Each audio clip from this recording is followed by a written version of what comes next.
안녕하세요. 세상을 이롭게 하는 일에 관심 많은 승무원쌤 김용숙입니다. 최근 TV조선에서는 미스트롯 오디션을 통해서 배출된 트롯 가수들이 진행하는 예능 프로그램이 3개가 있습니다. 하나는 화요일은 밤이 좋아, 또 하나는 미스터 로또, 또 하나는 트랄랄라 브라더스. 이 3개가 트롯 오디션에서 배출된 아티스트들 중심으로 스핀오프 프로그램으로 제작된 방송들입니다. 이 방송에 김강수 실소유주로 김강수 씨가 있는 그 엔터 가수들이 대거 출연하고 있습니다. 예전에는 어느 가수들이 어떤 소속사에서 구체적으로 그 소속사의 대표는 누구인지 관심이 크지 않았습니다. 그냥 내가 좋아하는 가수에만 모든 신경이 집중되어 있었습니다. 그런데 SNS에 모든 정보가 알려지기 시작하면서 우리 시청자들과 대중들이 굉장히 많이 깨어 있습니다. 그러니까 한 단계 깊이 들어가서 보다 고급 정보를 취합하기 시작했다는 의미입니다. 저 또한 가수만 바라봤지 그 가수가 어떤 엔터테인먼트, 어떤 소속사에서 활동을 하고 그 소속사의 오너는 누구이냐까지는 별 관심이 없었습니다.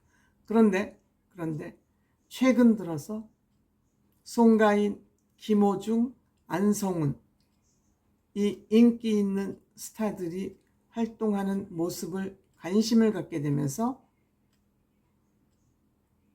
포켓돌 스튜디오나 좋은 생각 엔터테인먼트에 관심을 갖게 되었습니다.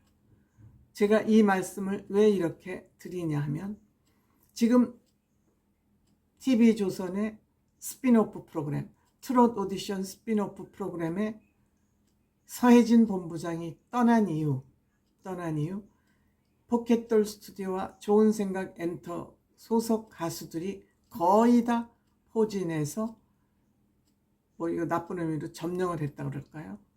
엄청 많은 가수들이 등장하고 있습니다.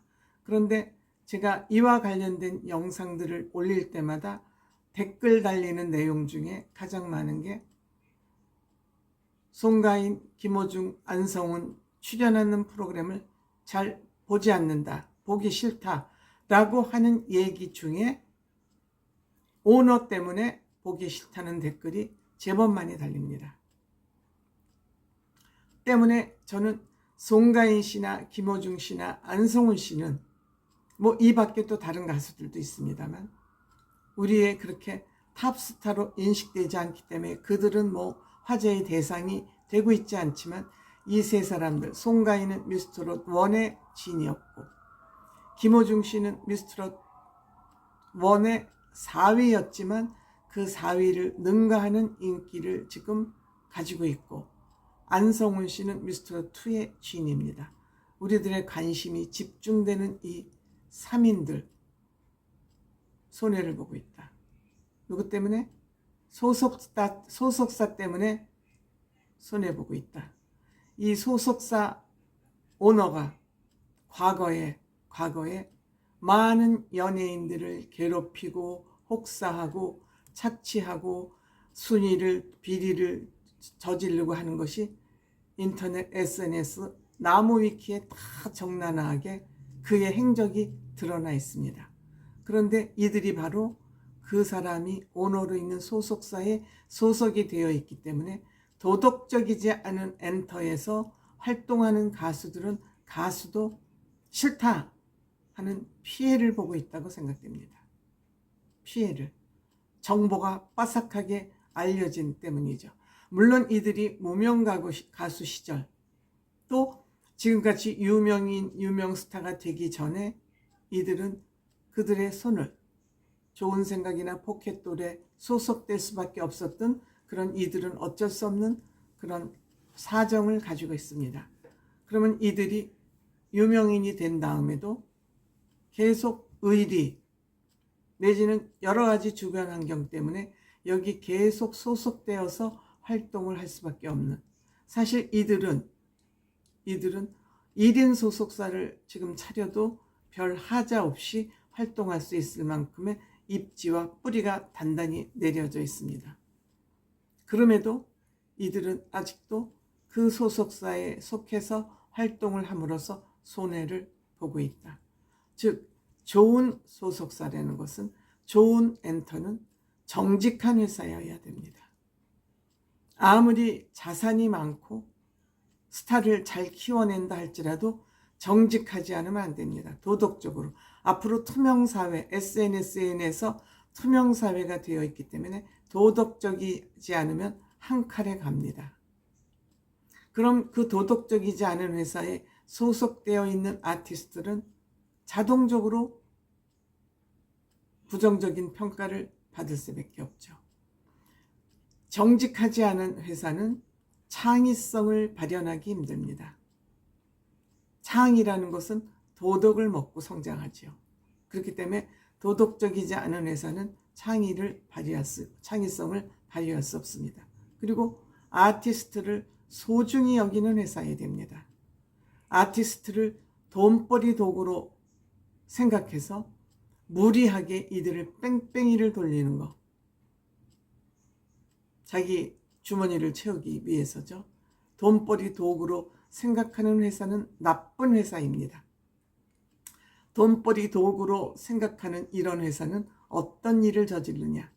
우선 방송에서 유명해져야, 방송에서 유명해져서 얼굴이 익혀져야, 이름이 알려져야 이들의 몸값이 올라갑니다. 그게 유명세라고 그러죠. 그렇기 때문에 이들은 방송국에 이 본 소속사의 아티스트를 출연시키기 위해서 뭘 하냐? 뒷돈질을 합니다. 뒷거래를 합니다. 비리 커넥션을 만듭니다.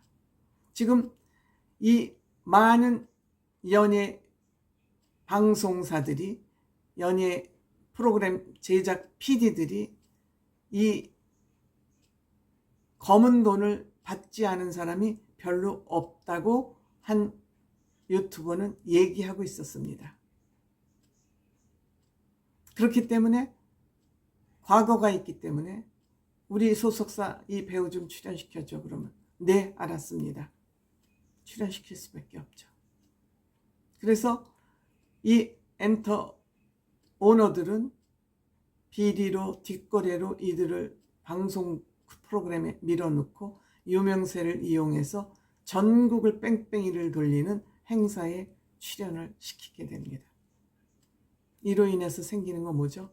이들의 건강관리가 잘 안 되죠. 건강관리가 잘 안 됩니다.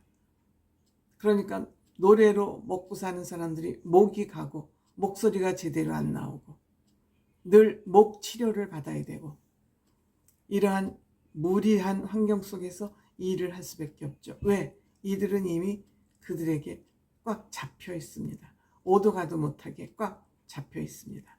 그래서 제가 오늘 말씀드리고자 하는 내용의 핵심은 뭐냐면, 물론 각 엔터사 고문 변호사들 다 고용해가지고 있습니다. 그래서 법이 허용하는 범위 내에서 소속사 아티스트를 부려먹습니다. 돈벌이 도구로 활용합니다.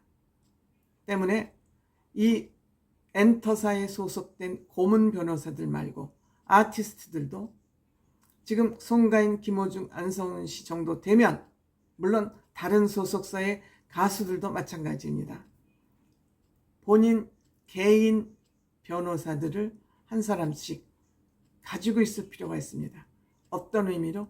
각 개인들이 주치의를 가지고 있는 것처럼, 주치의를 가지고 본인의 건강을 늘 상담하는 것처럼 고문 변호사를 한 사람씩 고용할 필요가 있습니다. 개인 고문 변호사는 그렇게 변호사 비용을 많이 안 줘도 될 것 같습니다. 그리고 최근 변호사들의 몸값이 굉장히 많이 떨어졌습니다. 로스쿨에 의해서 변호사들이 많이 배출되고 있기 때문에 변호사 몸값 그리 많이 안 줘도 됩니다. 1, 200만 원이면은 개인 고문 변호사를 채용할 수 있습니다. 그리고 언제든지 상담할 수 있게, 언제든지 어떤 활동을 결정짓기 전에 개인으로 고문 변호사를 반드시 한 사람씩 고용해 두는 것도 괜찮다. 계약을 하는 것도 괜찮다. 그래야 손해를 안 본다. 소속사의 횡포로부터 벗어날 수 있다. 그 얘기를 제가 꼭 말씀드리고 싶습니다.